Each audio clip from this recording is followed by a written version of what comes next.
Mountain Valley in Pennsylvania, Pottsville, Pennsylvania, the site of the Golby's Cup, as well as the support group Saturday Scramble. This is the 18th hole of the mountain course. It's going to be a great day. Listen, you've probably played in plenty of scrambles, but have you ever played in a scramble where the scoring is based off DraftKings golf scoring? No? Well, you will if you come here, okay? It's just $200 for the Saturday Scramble event. Your ticket includes your golf, your lunch, your dinner, all your beer, all your wine, all your signature Tour Junkies cocktails, and a massive party on Saturday night with a few surprises as well. This will be a tournament you will never forget, I promise. So get here in September at Mountain Valley for the support group Saturday Scramble with the Tour Junkies.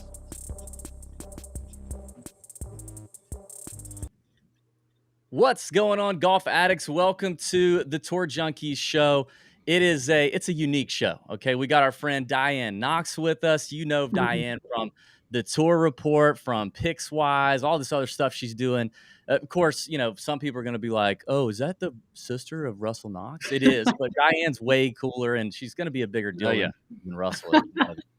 So, Diane, welcome to the show for the Genesis Scottish Open. Fitting to have a young lass from Scotland on with us. Thank you. Although I hope Russell is a bigger deal than me this week because I want to see him win the Scottish Open, and that would be the best thing ever. So, Diane, tell the listeners or the viewers that may not know a little bit about yourself, where they can find you. And you know, you're a pretty good gambler. By the way, I think we're both ticket buddies because you had JT posting last week, didn't you? Yes, I was so happy. I was at a 4th of July pool party yesterday and it rained all day. So we were all crowded around this little TV watching the end of the golf. And there was a lot of guys there that knew I worked in golf, but they didn't know that I was involved with kind of golf betting and making these picks. And they were like, "What? You picked him?" So JT outright, I had Callum Tarran for a top 20. And obviously, you know, I should have had him for a top 10. And Denny McCarthy I had for the top 5, and he missed that par putt on 18. It lipped, and I was like, oh, and he finished in a tie for 6th. So I was okay. I was close enough there. But yeah, how great. We all know JT Poston personally as well. And, you know, couldn't have happened to a nicer guy. I was so happy for him to get that second win. Yeah, that was awesome. Well, tell the people where they can go to find more of your good content week in, week out.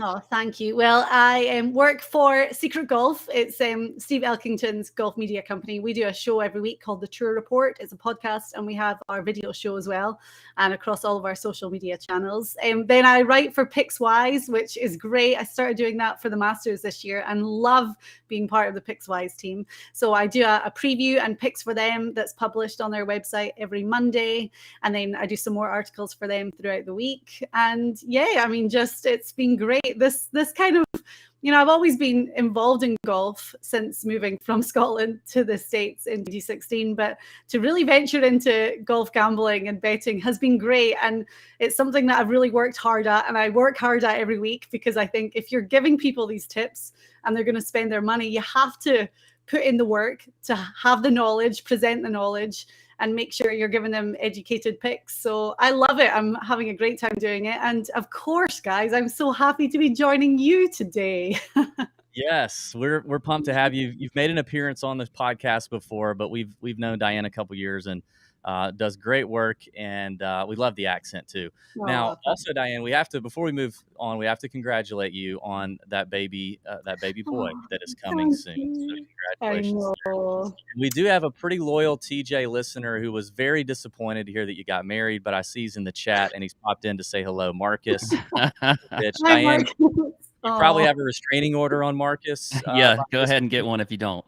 Yeah, but if you don't, come and say hi. You should do that. All right, listen. So we're going to talk Genesis Scottish Open. Now, you know, it's a weird day. It's July 4th. Happy Independence Day to everybody.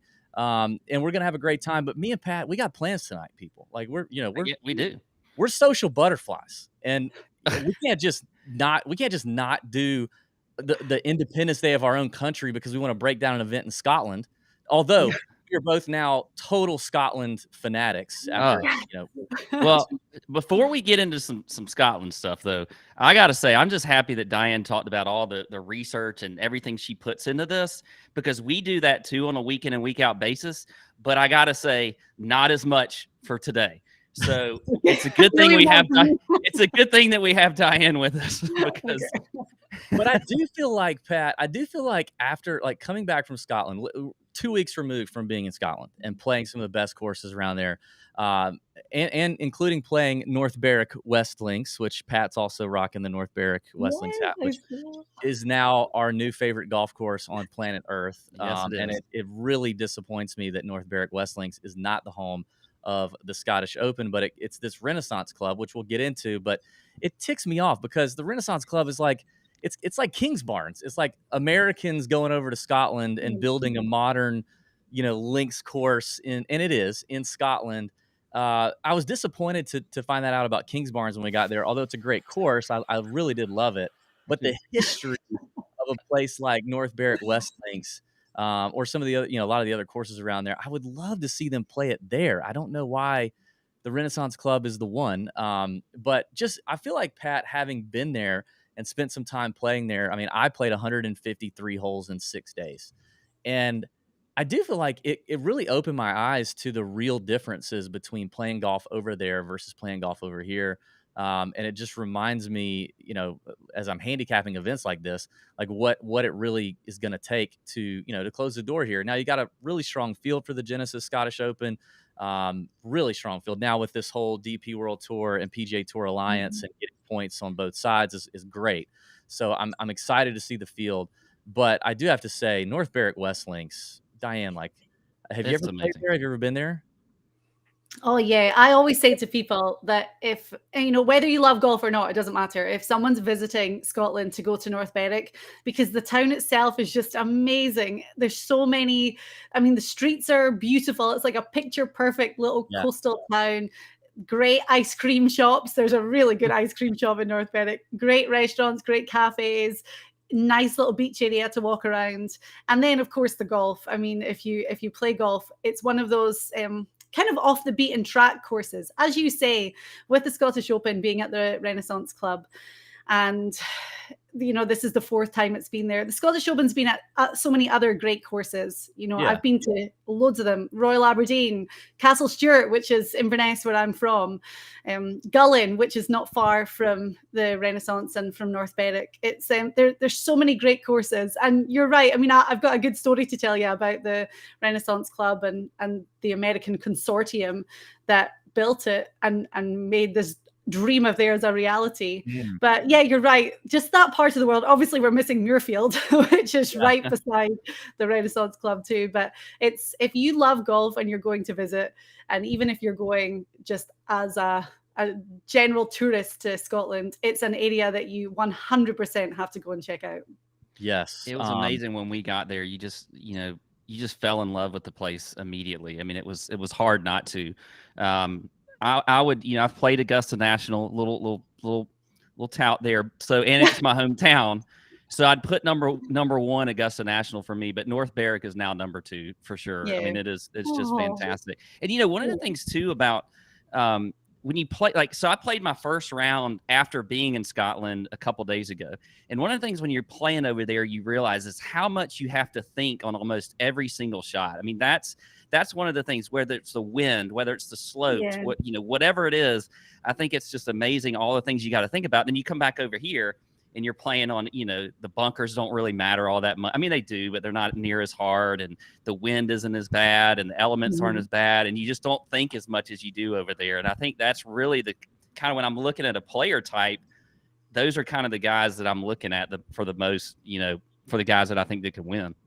I think creative golf, and that, with the weather, the constantly changing weather conditions, I think that the guys that really grew up playing in these conditions, and I'm not just talking about Scots and Englishmen, and I'll get into that when I talk about my picks a little bit later on too, but just guys that on the spot can switch it up and play really creatively, and they maybe see shots differently to some others who are not used to playing that type of golf. I think that's really important. I mean, I think Pat, you talked about having to think on every shot. You have to think on the putts when the wind is blowing. It took me 2 full days to realize, like, okay, the wind is going to affect this putt no matter what. Like, and just to be able to think that, and these massive greens, and sometimes you end up like way off target and you're still on the green, and if you're putting into the wind, like I've never had to make a full shoulder turn to hit a putt until I got to Scotland. So like even just that, I think every shot, if the wind is moving, is going to play a factor. Now it appears that over the last few years, just looking at scores, that the weather really hasn't been what we want to see here at the Renaissance Club. Hopefully we get some better conditions this week. But before we get started, Diane, I do want to hear I want your Renaissance story here in just a second. Yeah. We are presented to you by our friends at Covers. Winning starts at covers.com. Check it out. We had JT Poston written up on the Covers article. We did well in the head-to-head matchups just last week as well. It's the exclusive place. If you want our favorite head-to-head matchups, top 20 bets, top 10 bets, over there at covers.com is where it's at. And they're sponsoring the show for the rest of the season, which we appreciate. They've been doing it 25 years. 20 million sports bettors annually flock to covers.com. And like I said, I say it every week, most of the content over there is free. So take advantage of it. Check it out. Covers.com is where it's at. We'll have an article up there as well for the Genesis Scottish Open. All right. So Diane, I want to hear about your take on the Renaissance Club. Well, the land was obviously sitting there. It was an estate that was owned by a duke, and it's obviously prime real estate for a golf course. And this American consortium wanted to buy the land. I think it was like 2005. And the guy that kind of led the purchase was a guy called Jerry Servardi. He's from Jacksonville, and my brother actually knows him pretty well. So whenever Russell's gone over and played in the Scottish Open at Gullin or wherever, he's always stayed at the Renaissance Club. But it was before I moved to the States. I was still living in Scotland, and I was on the plane flying from Jacksonville back to Scotland, and I was sat next to one of the guys that was in the consortium. So he was talking about the fact that they were building this course, and he was telling me all about it. And I'm like, that is just such a cool story. So then years later, when Russell was staying at the Renaissance, we all had dinner there, and the guy was there. So, I mean, it was years after, and we're like, wait a minute, we spoke on a plane. And it was just such a cool story. And just to be able to hear them. And I know what you say, like it's a group of Americans that have gone in and built this links course, but the course gets phenomenal reviews. The place itself is just amazing. Obviously, as we talked about, it's such a special part of Scotland for golf. And it's, they had this dream and they have this passion, and they made it come to life. And they really wanted this piece of land that was along the coast. And they didn't get that until 2011, because obviously with it being, they wanted this links course, they needed coastal holes. So that was kind of the part that was missing until 2011, where they got permission to build 3 new holes just on this new strip of land. So the course has evolved, and I think it's a great story. It's done so much for the area, and it's a real that part is such a destination of golf now. Yeah, I mean, just being in North Berwick, and we didn't get to spend a lot of time there. We didn't have time. We were leaving that like within hours to get back on a plane, and it was our last stop, so we didn't get to check out the ice cream shop or really see much of the town. But it feels like you could do a Scotland trip and just hit courses in and around North Berwick, and you'd still hit a lot of great spots. All right, let's start off looking at I want to look at the scorecard real quick of on the Renaissance Club. It's a par 71 unique track in that it has it's got 4 par 5s, 5 par 3s, and roughly 5 potentially par 4s that could play over 450 yards. You can see the scorecard here.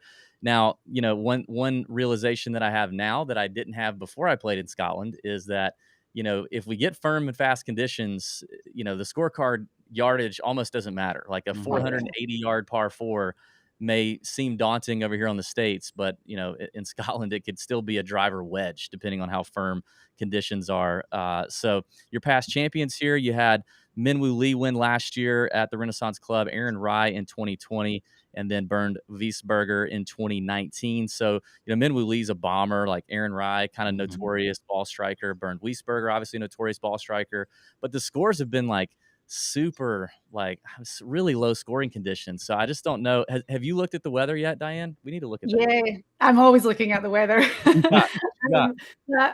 the way that I look at it now is whatever it says the weather's going to be, it's probably going to be worse. So I think Sunday looks like it's going to, I mean, I think today the weather was really bad. It looked like it was rainy and winds up to 40 miles per hour. But I think Sunday the wind was going to be the worst. I think it was averaging about 10, 15 miles per hour Thursday, Friday, Saturday. And then Sunday looking up to 25 miles per hour. But I always think that's a conservative estimate. And if they say that the wind's going to be 25 miles per hour, it's probably going to blow more than that. And then I think on Sunday as well, rain in the morning and then, really cloudy conditions with a little bit more rain in the afternoon. So, I mean, that's what you want from the final round of the Scottish Open. I think Sunday looks like it's going to be the worst day, but that wind's definitely going to blow for sure. Yeah, I'm looking now. It doesn't look like there's a chance of rain on Wednesday, like overnight. Mm-hmm. But it actually doesn't look like it's going to get a whole lot of rain, which is good. Now, I don't know how much rain it's had leading up to this. It didn't rain at all on us when we were there, which was fantastic. Looks Yes. potentially, yeah, I don't know. The wind looks kind of like Thursday and Friday. The wind doesn't look that bad at all. No. Which sucks. But right? There's still time. there's Yeah, I still think there's a lot of of time. And it really matters. Obviously, like normally, you're playing a course stateside. We don't really look at the weather a whole lot on Monday because it normally just doesn't matter that much. But when you're trying to handicap golf in Scotland, I think that's going to be a big deal. I wanted to also real quick, let's pull up the top. I wanted to look at the top 10, just kind of give people a perspective. The top 10s, on this leaderboard. This was last year, Minwoo Lee winning. Kind of who's up there and the type of player that's up there. You had Thomas Dietrich, Matt Fitzpatrick made it to the playoff, and Minwoo Lee won that. Lucas Herbert, Ian Poulter, Ryan Palmer, John Rahm, Johannes Veerman, Justin Thomas, Jack Sr., and Xander Schauffele. So you obviously had plenty of American contingent up there doing well, ball striker types. You can kind of see like it's a little bit of everything. To see Ryan Palmer up there was interesting to me. Ian Poulter, not a guy who's typically known as a longer hitter or anything like that, but he's there amidst John Rahm, Justin Thomas, Thomas Dietrich, Minwoo Lee. And then in 2020, when Aaron Rai won, was Tommy Fleetwood. I do think the wind blew a little bit this year. I think whenever that one hit, it was a little more. Scores were a little tougher. Eric Van Rooyen popped up there. Ian Poulter again as a top 10. Anybody else on here? Let's see. Padraig Harrington, top 10 there. And Lucas Herbert plays well at the Scottish Open. Yeah, he did.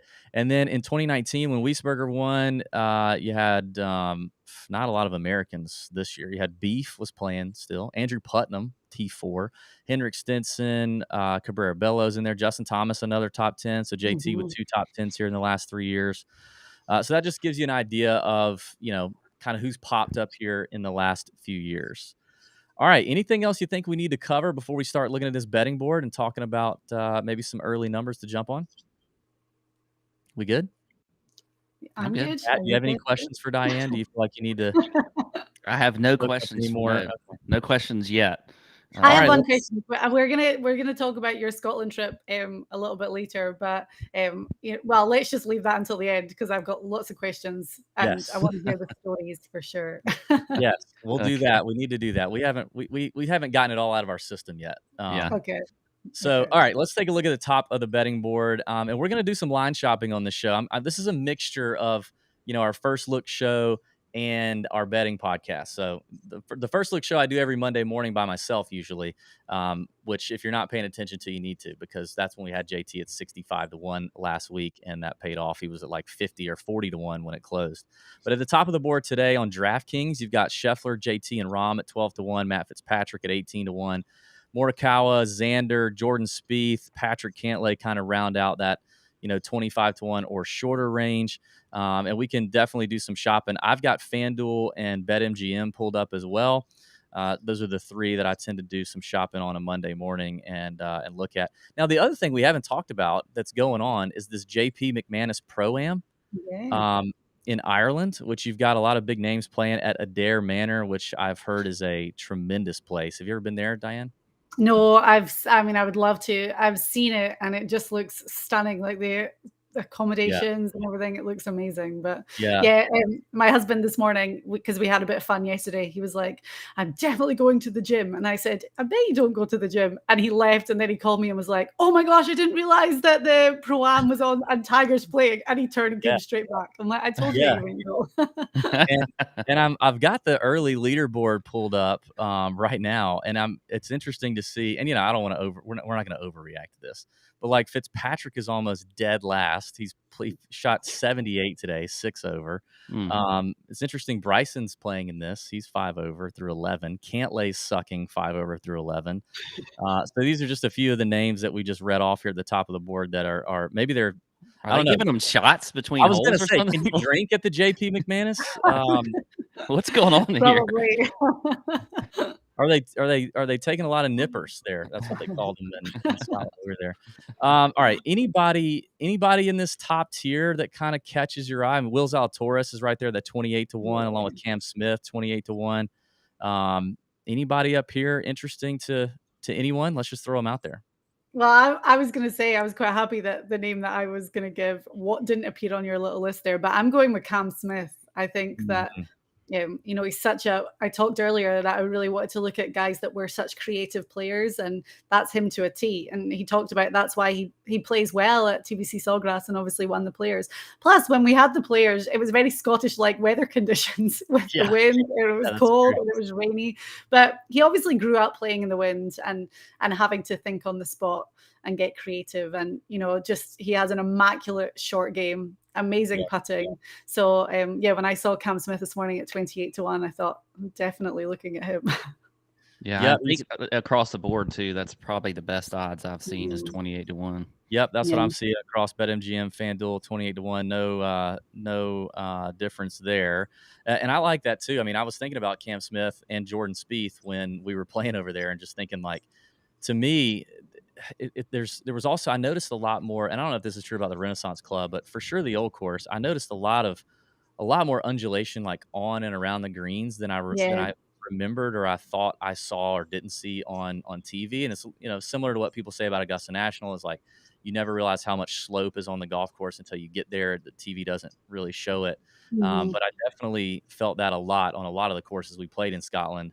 And so short game for sure. And like, especially if it's windy, but if it's firm and windy at all, like you're going to get bad breaks out there. Like you're going to hit shots that you think are going to be here, and they roll off into a bunker, or they go down they roll off the green somehow, and now you're chipping off of a tight lie, and it's slopey, right? Like, so I think just those kind of players for sure over the next couple of weeks, both here and the Open Championship, are somebody that I'd be interested in. I mean, I think Spieth at 25-1.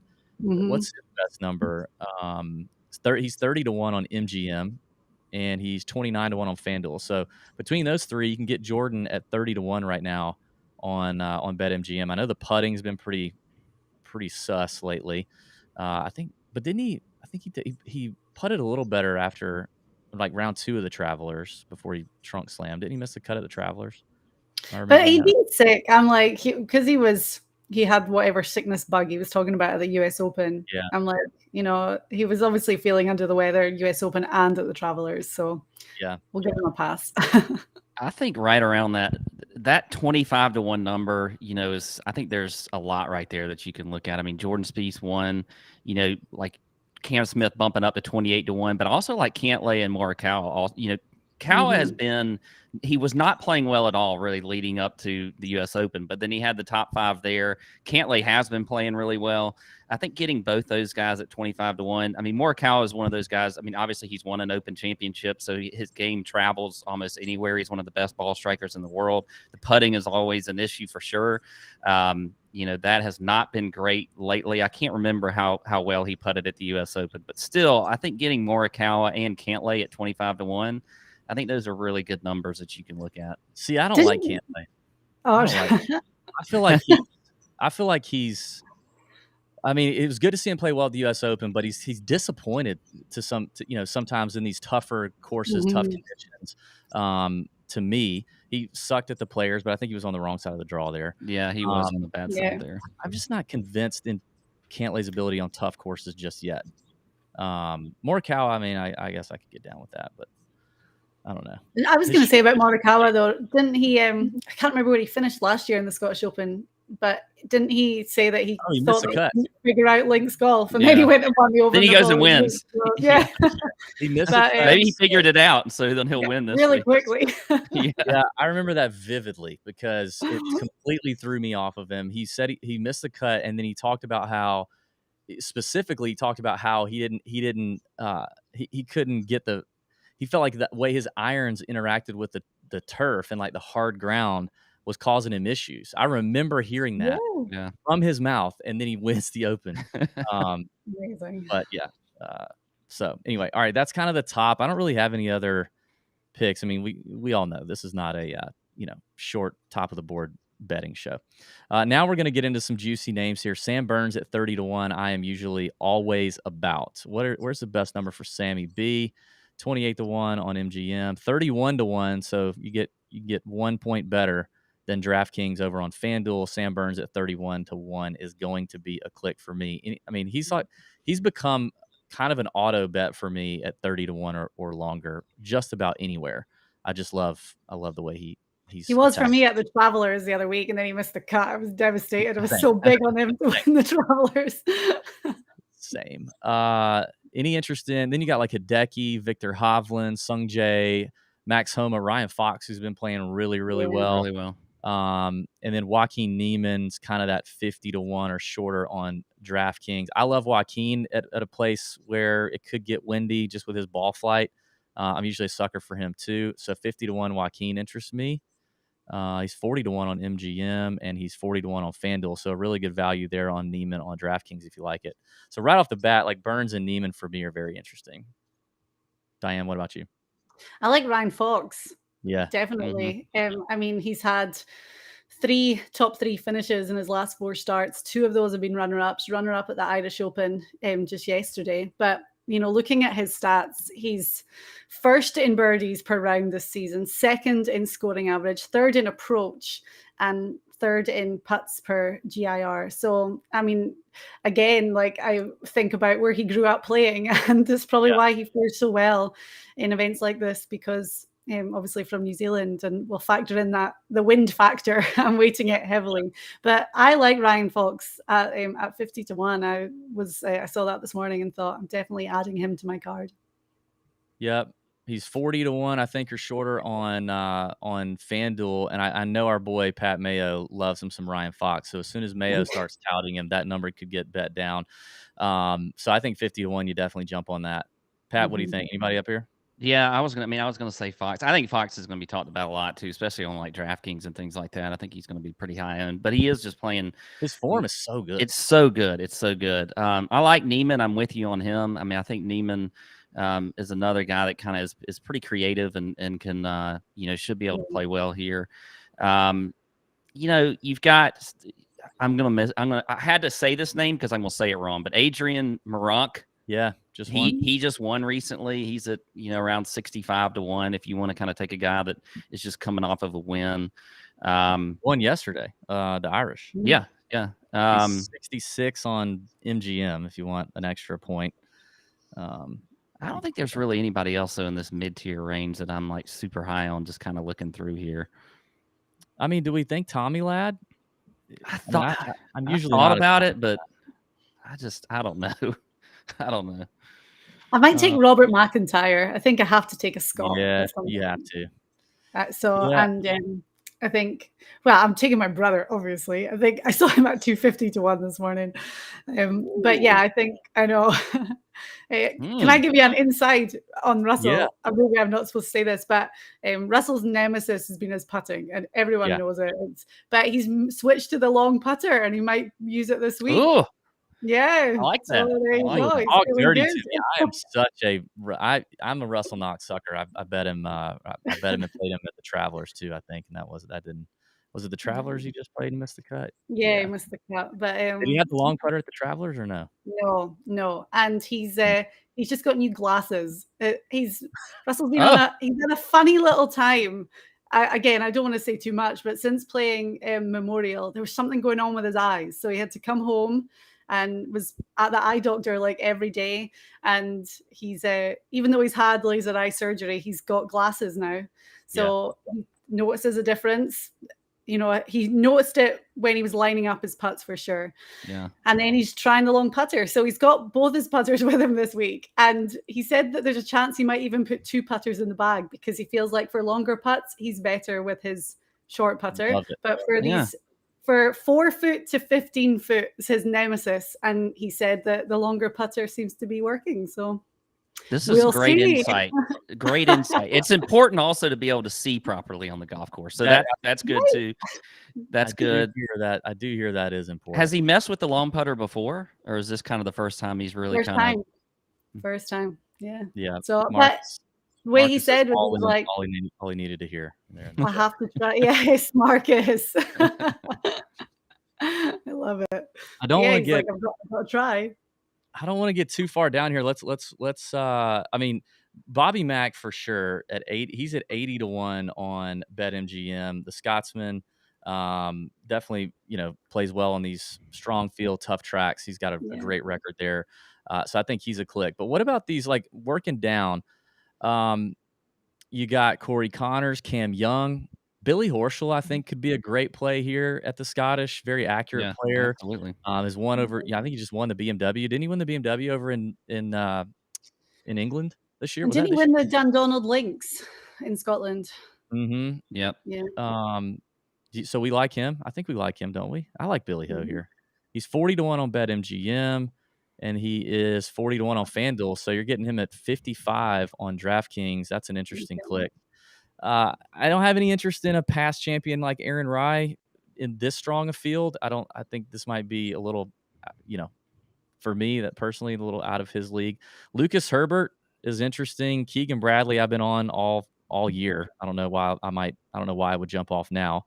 But anybody else in that's like range leading up to Bobby Mack at that 70 or 80 to 1 for you guys? What about Justin Rose? Does he interest you at all? He doesn't.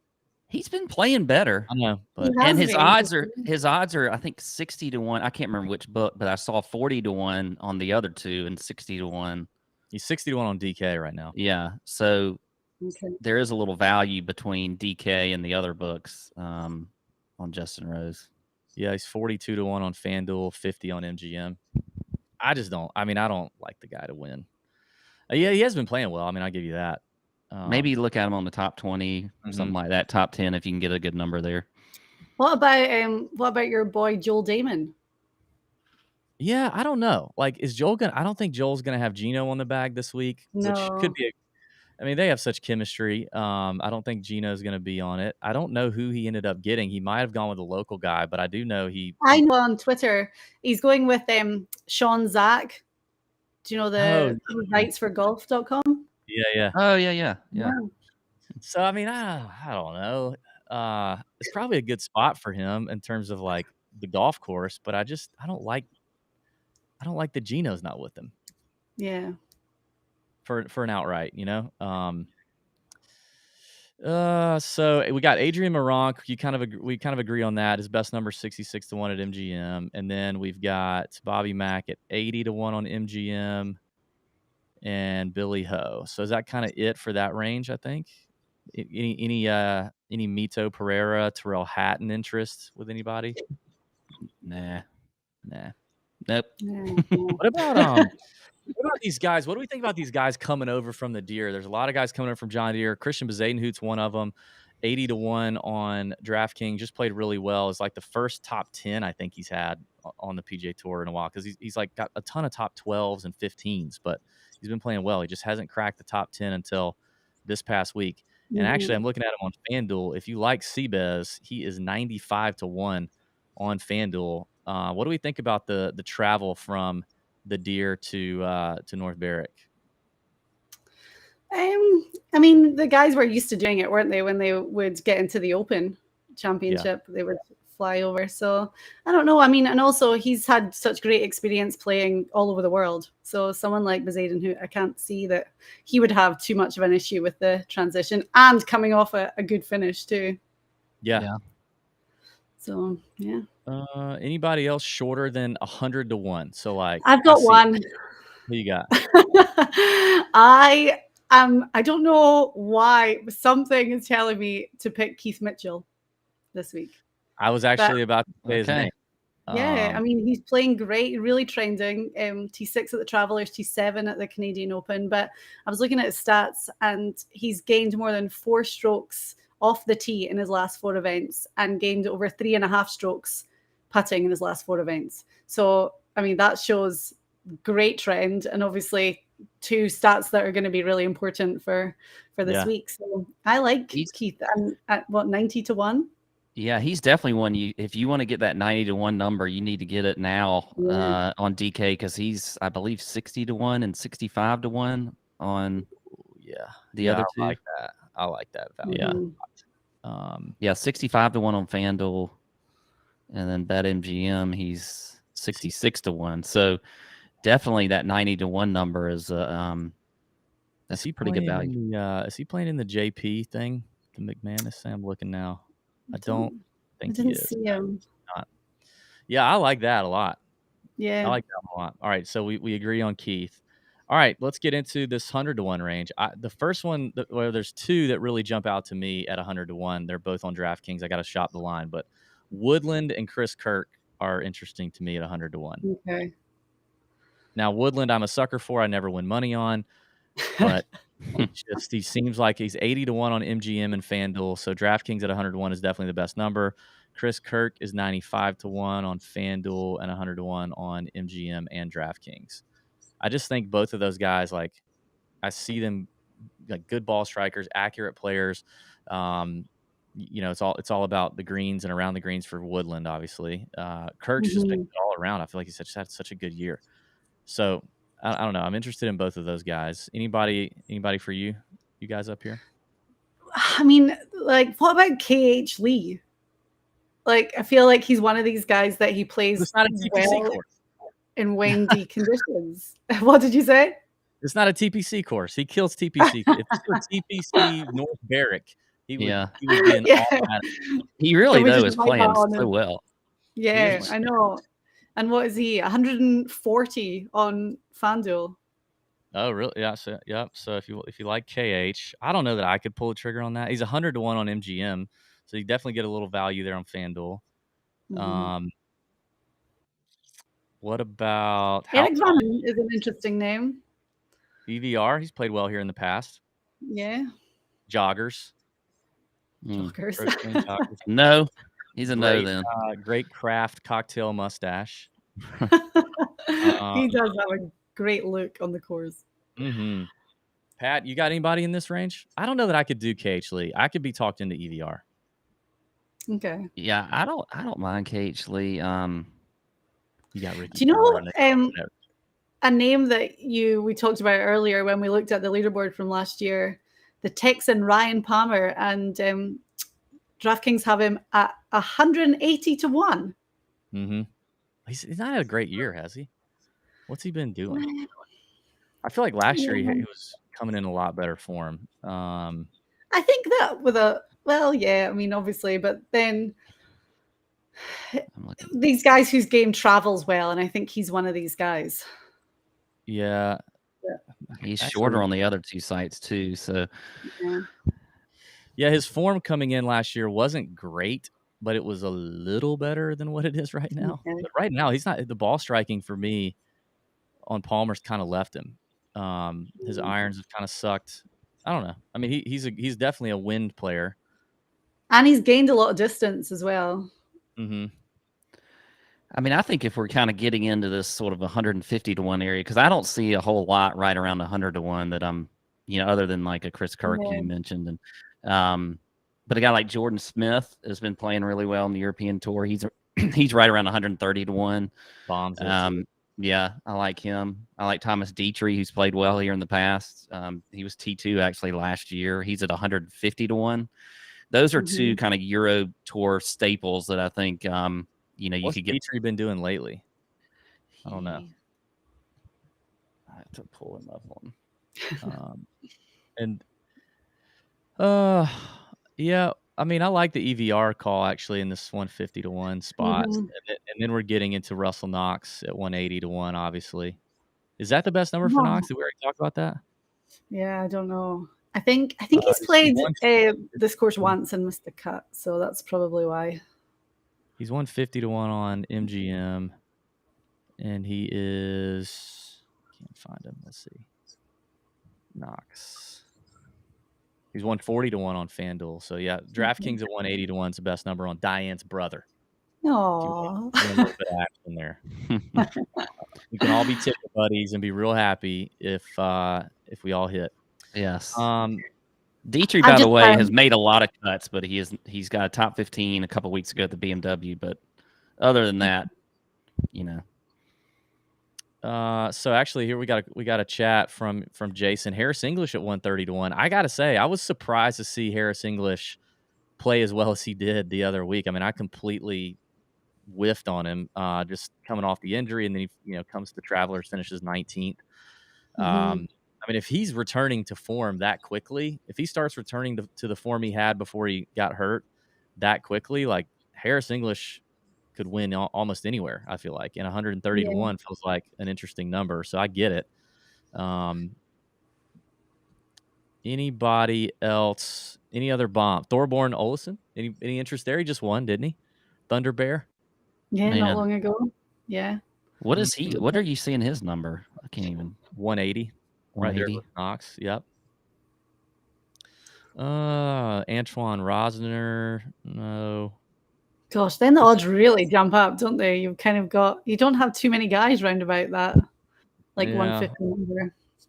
It's such a strong field too, like up the first 30 or 40 guys. Like it's hard to pick a guy down here. I like David Lipsky a lot on the PGA Tour. I've been seeing, I feel like Lipsky could win. He's at 250 to 1 on DraftKings. That's a big bomb. He's been playing all right. What about Richie Ramsey? Or Ramsey? And is he Scottish? He's Scottish, he is. And he's been playing pretty well. Honestly, who I'd rather have is the Irishman, Padraig Harrington. That dude's playing great. But Ramsey's 350 to 1. Pretty good for a guy that's made 9 of 13 cuts recently. He's got a few top 15s in there. Are there any top 20 numbers out yet on any of these sites? Are we seeing that? I didn't see any. I had a look this morning. Because I think down there, like if you're looking at these long outright odds, if these guys are 7 to 1 or longer in a top 20, guys like Troy Merritt, who I know has played well over here before. I don't see any top 20s yet. He's 350 to 1 outright. But Diane, apparently you and I both love some Callum Tarrant. I've been talking him up a lot. And he hits the ball a mile, which is going to be advantageous this week. So I might do another Callum Tarrant top 20 and see if that. Another guy, I'm just looking at kind of Scottish names here. Ewan Ferguson just got his first win on the DP World Tour this year, and he's Scottish. So I think he would be a good. I mean, I'm seeing him at 400 to 1 outright, but I mean, some places have him as low as 28 to 1. But he might be a good top 20. Top 20. Yeah, for sure. All right, so it looks like, let me try to summarize here. Now, we got a lot of names because there's 3 of us. We didn't agree on all these, but here's some early numbers on DraftKings I think are worth a look, or that we've talked about. We talked about Cam Smith at 28 to 1. So these are all DraftKings values. He was the best number. I think he was 20 to 1 across the board. Joaquin Neiman at 50 to 1. Ryan Fox at 50 to 1 on DraftKings. Billy Ho at 55 on DraftKings. Keith Mitchell 90 to 1 on DraftKings, as well as Russell Knox at 180. And Diane mentioned KH Lee at 130. You're not convinced, though, are we? We're sitting on the fence on that one a little bit. Oh, you're on the fence, yeah. These are just like early leans. We're not committing. These are just numbers that catch our eye, right? Gary Woodland and Chris Kirk for me at 100 to 1 on DraftKings we were looking at. Sam Burns was the best number on FanDuel at 31 to 1. I love that one. And then Seabez on FanDuel at 95 to 1. Christian Bezadenhout at 95 to 1 on FanDuel. I'm not super convinced on that one, but he's just a guy that's playing well, coming over from the Deer. And then on BetMGM, the best number you could get for Jordan Spieth was there at 30 to 1. Adrian Maron at 66-1, who just won the Irish yesterday, and then Robert McIntyre, the Scotsman, at 80-1 on BetMGM. Did I miss anybody? Am I missing any favorites? Did you say Ryan Fox and all that? Yeah, 50-1 on DraftKings. Okay. Ryan Fox. Yeah, that's the best number there. And that one is going to get shorter. I'm pretty sure. Yeah. Hopefully all the withdrawals are done, because there's always a lot of withdrawals around here. But I think hopefully the field is updated now and we're pretty set. Unless people get too liquored up at JP McManus and they decide to bet. Which the update there is currently Xander Schauffele is winning the JP McManus. How's Tiger playing? Yeah. Ricky is 3 under. Sam Burns, he's T2. Sam Burns is T4 at 2 under. Koepka's at 2 under. Maybe we should be looking at Fowler. I mean, he's won the Scottish Open before, and he's trending. I can't believe Pat didn't say his name, honestly. There's a lot of names flying around, so I may have missed them. But Tiger is 5 over through 9. I saw Tiger tee off on 1 and then walk down the fairway, and he was not walking well. Did you see it? I didn't see it. I mean, it's obviously like he's all wrapped up and it looks colder, but I thought, that's not a good sign. Yeah, we want some good weather if we want Tiger to play well at the Open Championship too, because it's not a difficult walk on that course. It's just if you get cold and wind and all that, I don't think the leg's going to hold up too well. Yeah.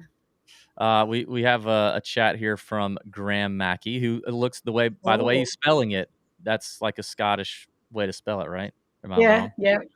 If you're looking for outsiders, he likes Min Woo Lee, the defending champion, at 200-1, and David Law at 500-1. I don't know David Law. Do you know who David Law is? Scottish. I think he just qualified yesterday, actually. He played well at the Irish Open. He finished, I'm going to say, top 5 at the Irish Open. Ooh. I think. Don't quote me on that. I saw towards the end, and he was. He is. He was T4. Yeah, he was tied for the lead for a while. He's Scottish. I think he just got his. He got his place in the Open Championship with that finish at the Irish. So good momentum for David Law. Yeah, I like that at 500-1. I completely overlooked that. Well, and again, another potential top 20 bomb. Yeah, I mean, if he's 500-1, you could probably get him around like 15-1, maybe 10-1, something like that for a top 20. He's 31, and he's the 2-time Scottish amateur champion, our producer Sam tells us. Look at producer Sam. Look at producer Sam coming on. Now, what is Steven talking about? Steven says, need a winner this week. I'm going broke. Steven, we delivered. What? The guy that 2 in a row, actually. Yeah, 2 in a row. Pat had Xander Schauffele 2 weeks ago, and the guy that I pounded the drum for the most all week was JT Poston at 65-1, and Diane hit him. So you could have. Come on, man. Steven, come and read my Pixwise column, because I've had 3 winners out of the last 4 events. So. 3 out of the last 4? Yeah, because I had Rory for the Canadian, Fitzpatrick for the US Open, and then JT Poston for the John Deere. So I feel like I'm like, she don't play. No, riding this wave right now. She don't play. Whenever that baby comes, and I think the rumor is you've named him David Patrick after the Tour Junkies, which we understand. The rumor is he's going to come out like already with some outright bets, some future bets on the Masters or something. I've named him Golby. That's his name. You've named him Golby. There's people listening. Golby Knox Bayless. There you go. There's people going, who the heck is Golby? Yeah. All right, so let's. I think that pretty much buttons up the early leans, the outright bets. When the top 20s hit, check out all the stuff Diane's doing. Check out our article on covers.com. And now let's talk about our trip to Scotland. So if people want to bail here and you don't want to hear about it, or you've heard enough or whatever, you can jump off, you can bail. But let's talk about Scotland. But before I get into that, I've got to go get a charger because I'm about to lose my juice. I forgot to bring my charger up here. So talk amongst yourselves. We'll start the Scotland chat. Yeah. Well, I loved Scotland. I thought it was amazing. I loved the golf over there. It was just so much fun. And like we were talking about earlier, I fancy myself a creative golfer. We talk about it as a joke on the show that I feel like I'm in the top 1,000 in the world in the bump and run. Well, I think I moved up a little bit while I was over there, because you really get to use the bump and run a lot over in Scotland. So I like being creative on the golf course. So it was just amazing to me. And then just the people there and being in St. Andrews and all that kind of stuff. It was fantastic. I do have one complaint. I have one complaint. How dare you? And DB's going to know what I'm talking about. DB, do you know what my one complaint about Scotland is?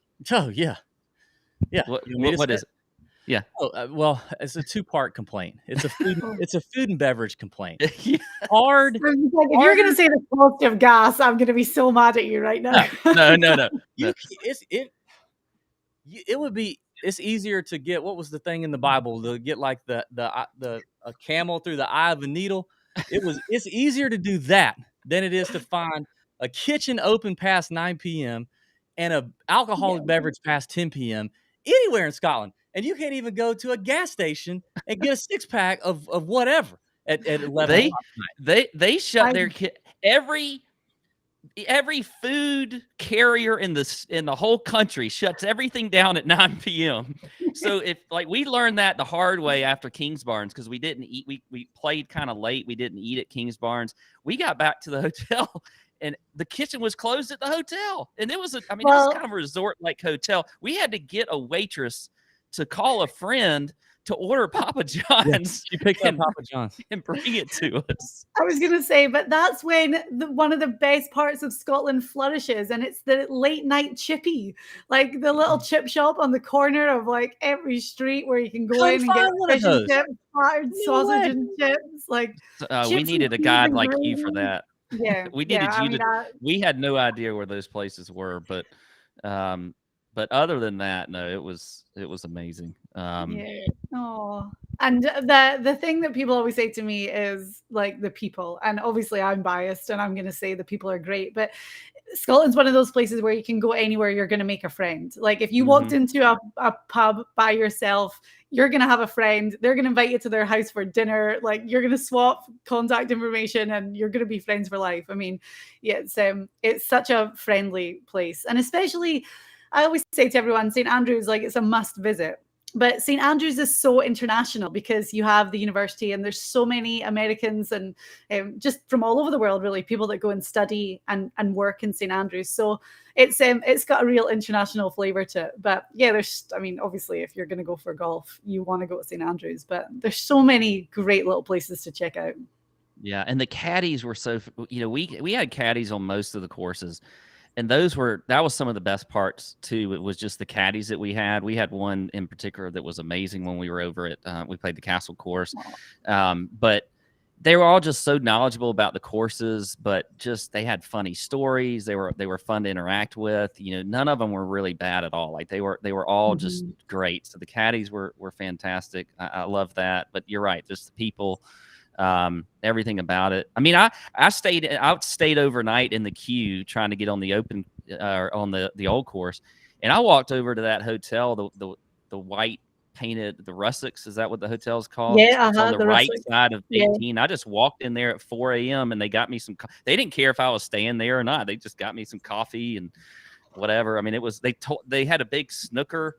What do you call that? Like a snooker table, and they were teaching me about that game, and it's a huge table, so big. It's way bigger than a regular pool table. I also love that you called it the queue and not the line. Well done. That was great. DB seems to be having a lot of issues though. But any questions though that you have for us about our experience or? Well, I want to know what you did when you were in Edinburgh, because I know that you went there at the end of your trip. What did you do in Edinburgh? So I loved Edinburgh. I thought it was just a fantastic town. I didn't realize, all right, this is the dorky side of me, but I didn't realize the connection with Edinburgh and Harry Potter. And so we stayed in the Grass Market areas where we were. I think that's what it's called, the Grass Market area. And just walking those cobblestone streets and everything. That was so cool. I love the town. We went up to the castle, but it was closed. So I couldn't go in that castle, but the pubs there, the first pub we went into had the best pub singer, whatever you want to call him, that I've ever seen in my life. I mean, he was amazing. I think he must have had a second gig because he quit about probably 9 p.m. and then went somewhere else. But that was pretty cool. I can't remember the name of that pub, but Edinburgh is known for, because the Edinburgh Festival happens in August, and there's like street performers everywhere you go. I mean, people from all over the world go to Edinburgh in August. It's definitely the best time to go, the most expensive time to go as well. But they have like comedy shows and street performers, and there's entertainment everywhere you go. So there's a lot of people that will do shows in Edinburgh really just throughout the year, and the standard is always very, very high. So if you're looking for, like pub singers, or as I said, like you'll just be walking down the street and you'll like the Royal Mile especially, and you'll just see like performers doing amazing things, and it happens all the time in Edinburgh. It's a great place. Yeah. Sorry, I'm having major technical difficulties over here with this charger situation, but I got it worked out. Okay. I'm trying to some photos here that I pull up into our situation here. Let me see if I can get this going. Someone said that you're flirting. You're not. I know. I'm just talking. I'm talking normally. We're all married people here. We know the That's deal. Kistler, though. Kistler, Kistler's a troublemaker. Yeah. This is just so North Berwick. Have we talked about North Berwick enough? I don't think so. So North Berwick was done on our last day. Okay, so we're all tired, and the next morning, me and another guy had to leave at like 3 a.m. and then everybody else had to leave at like 7 a.m. for the airport. So this is the last round. We tee off at like 2 o'clock in the afternoon, and it's just so magical. It's just such a magical golf course, and the place was just so beautiful that when we walked off, me and another guy were like, let's see if we can play it again. So we go into the pro shop, and my buddy says, listen, we're from Augusta, Georgia. It's our first time to Scotland, first time playing North Berwick. It was incredible. We absolutely loved it. We all get on a plane in hours to leave this place, and all we want to do is play this one more time. Would it be okay if we play it one more time? And we don't need a caddy. We'll just take the trolley and go. And the head pro could not have been nicer. He was nice the whole time, but he looks at him and he's like shaking his head like this, and he's going, no way, you cannot go play the course. There will be no staff here. There's nobody out on the course. Can't let it happen. No, sir. And my buddy's like, okay, do we need to not pay you anything for this course? He goes, you should not pay me because you're not playing it. Okay. And we're like, okay. So like 5 of us just got our trolleys teed off, didn't charge us anything, and we played it at sunset. We had the whole place to ourselves.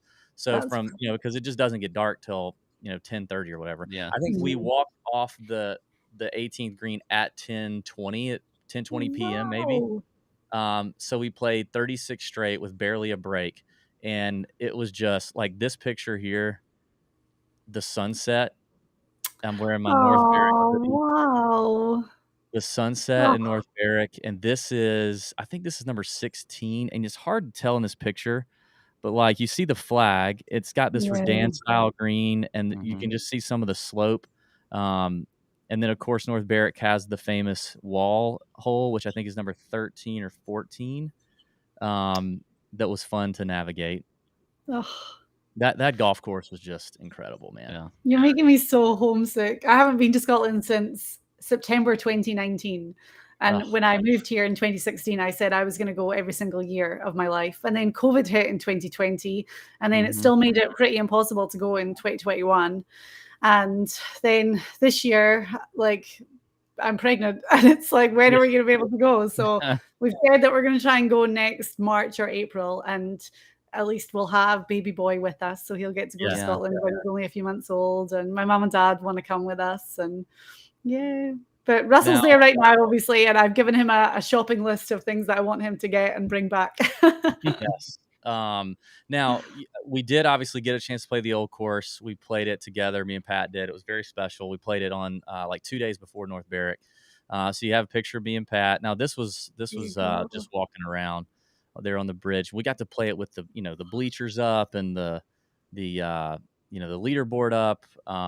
It was super special. And I think what blows me away is like, I just wish there's so many things I wish that American golf culture would adopt, right? I mean, the way I explained it to one of my buddies was like, dude, you're on the old course. This is like the golf course, right? And at any point, somebody could just walk their dog out there. So like imagine, you're at Augusta National. Like that's the level that we're talking about here. And I can just walk my dog and my dog can piss on Augusta National, or I can take a stroll with the wife, and a pint down a cart path at Augusta. Like it just doesn't happen, but it's just so open and just so available. And the golf course is just such a part of the community there. It felt so cool. I absolutely loved that vibe. There was no stuffiness about anything, about any of it. Yeah. That's why Sunday is such a great day to go there, because there's no golf on Sunday, and everyone just walks the course. People are out like throwing balls down 18 fairway with their dog, and you'll see people taking pictures on the bridge. Yeah, but I mean, it's great because the people of St. Andrews fully embrace it. Like they understand just what the old course means to people all over the world. But it means that much to them too. And I mean, I lived in Glasgow, so it was probably about an hour and a half drive to get to St. Andrews. And occasionally I would go through on a Sunday just to be able to like hang out and have some lunch and just have a nice little day out. Did you see the kind of crazy golf putting that they have there as well? The Himalayas, is that what it is? Yeah, it's really popular. I think you have to book it like pretty far in advance. But we did see that. Last there, I had lunch at the part of the course, the second clubhouse, where you can kind of look out over it. And it was great. It was just such, again, an amazing atmosphere because people are just having fun and just enjoying golf. And that's how it should be. Listen, I wanted nothing to do with putting any more than I had to because your boy looked like, I mean, I would have made Luke List look like damn Jack Nicklaus putting out there. That's how bad I was. I could not get it together on the putting greens, but it was so much fun. You just play it so differently. I was telling Pat, like, I didn't play golf for like 2 weeks when I got home because I was doing other stuff, and I didn't want to come home from playing 153 holes and be like, all right, babe, I'm out to the course again. But I just played for the first time since Scotland on Wednesday at my course, and Champions Retreat is a very tough golf course. Like our handicaps travel pretty well, and you play there, if that's your regular place, you get your butt kicked on a regular basis. Like I feel a lot of times like I'm a worse golfer than I am because it's hard. And I have never shot an easier like 82, which is pretty like a little bit better than average for me at Champions. But like I shot an 82 on Wednesday and an 83 on Friday with a bunch of 3 putts still. And still like walked away from it going like, I've never had an easier round shooting an 82 here because just compared to Scotland, it's just so much easier over here to me. Well, I think that's why maybe the guys that play the Scottish Open the week before the Open Championships are the ones that do well at the Open, because it is such a different style of golf that get the experience. I mean, even looking at Morikawa last year, okay, he missed the cut, but he still played practice rounds and then Thursday, Friday, tournament golf in the Scottish Open to prepare for the Open, obviously in England the following week. But like, it's just different golf. So there's just no, you have to be prepared for the bad breaks and the bad bounces. I mean, Lord, I will say this, Pat, I've never been at the old course round. Our caddies started, and I'm trying to get my caddy on the show for this week's Open preview. So hopefully I'll have him on. His name's Rob. He was fantastic. But our caddies at the old course, not like it only took like 7 holes for everybody to start noticing. Like Pat could not stop hitting it in a bunker. Could not stop. And he would just hit this, even off the tee. The caddy would give him a line, and he'd hit this shot, and it would look like it's on the line. And we all also learned this very early in the trip. Is like, you don't say a effing word about your golf ball until the thing has come to a complete stop in Scotland, because it may look like it's going to be in the fairway, but it just never stops rolling. And then before you know it, it's in a bunker or in fescue or whatever it is. And so it got to be a hilarious joke through like just 6 holes, and Pat had been in like every bunker on the first 5 holes, and our caddies were saying stuff about it, and it continued the entire day. But our bunkers too, like I just look at our bunkers now and I'm like, this is not a hazard. I should They're so be big. Yeah. I should be a stud out of our bunkers because everything rolls to the bottom, or you get a nice little lie, and the faces of it aren't that bad. But out there, like even the ones that aren't really like pot bunkers, but they look kind of shallow and unassuming. Mhm. If they just roll in, they stay on the downslope. If they roll in from the side, they stay on the side slope. If they hit into the face, they tend to stay on the face. Like I never saw a ball in the bottom of a bunker. They were all No, my hard. ball. Believe me, I like you said, I hit enough bunkers on that course. Yeah. And they're always on the face. They're always on the face. It doesn't matter how it rolls in or whatever. Like it doesn't roll back down. I was never in the back of a bunker. I will say I was pretty good out of them. I did have one bunker where I had to get on my knees, and I think I missed the first 2, and then I hit the third one. But they are definitely they're hazards for sure over there. But Yeah. I would say too, like in terms of the courses we played, my least favorite like course that was a big course that was supposed to be awesome was Carnoustie. Have you ever played Carnoustie, Diane? No, I mean I was there for the Open Championship a couple of years ago, and it's so hard. Like they call it nasty for a reason. It's so hard. I never want to see that course again. I'm glad I played it, but I don't. In addition to it already being hard, on like number 4 or 5, I hit the worst drive of the whole trip. I mean, I hit this thing 150 yards right, okay, over the next hole and into the fescue of the other hole. My caddy was like, also had a terrible caddy that day. He was like, I've never seen anyone hit one over here from where you are. And I was like, oh, okay, here we go. So we start walking. Well, I get into this fescue stuff, and this is like day 4. So I've been in some of this stuff, but I don't know what it was.